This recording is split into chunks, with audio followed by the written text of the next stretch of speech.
લીંબડી જૂના મિલિંદ જીન પાછળ આવેલા નાગબાઈ વિસ્તારમાં તસ્કરોએ તરખાટ મચાવી ફરાર બન્યા.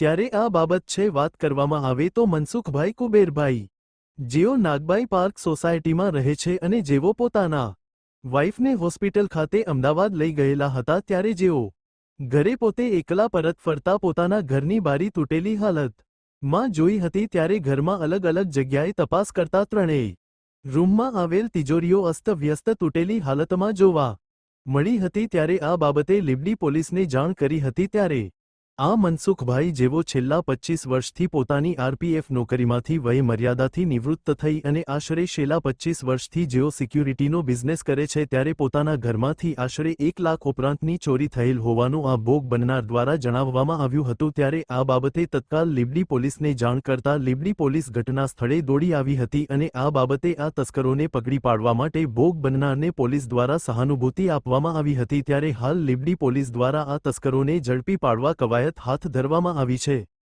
કલ્પેશ વાઢેર, સુરેન્દ્રનગર. બની છે. મારું નામ પરમાર મનસુખભાઈ કુબેરભાઈ, ગામ ખંભલા. હું લીંબડીમાં રહું છું અને સીઆરપીએફથી રિટાયર્ડ થયેલો છું. અને જ્યારે હું દવાખાનાથી ઘરે આવ્યો બુધવારના દિવસે, તો મારા ઘરમાં ઘર ખોલતા ખબર પડી કે બારી તૂટેલી છે.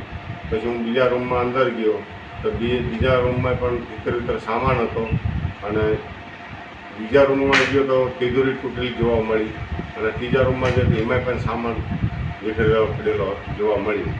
જાણ થતાં જ મેં પોલીસ સ્ટેશન ફોન કર્યો. પોલીસ સ્ટેશનથી 2 સાહેબ લોકો આવ્યા અને તપાસ કરી અને મને આશ્વાસન આપવામાં આવ્યું કે જલ્દીથી ચોરને પકડવામાં આવશે અને ટીમ બેઠી કરી છે એવી મને બતાવવામાં આવ્યું. અંદાજે કેટલાક રૂપિયા તમારે ગયા હશે? મારે 1 લાખથી વધારે રૂપિયા રોકડા રૂપિયાની ચોરી થઈ છે અને એક વીંટી અને માની એક વાળી હતી કાનની. આ 2 વસ્તુ સોનાની વસ્તુ ગઈ છે અને મારે ધર્મપત્ની આવે તો પછી મને ખબર. તમારા ધર્મપત્ની ક્યાં છે અત્યારે? અત્યારે દવાખાને છે, એમને રજા મળી જવાની છે, આજે આવવાના છે.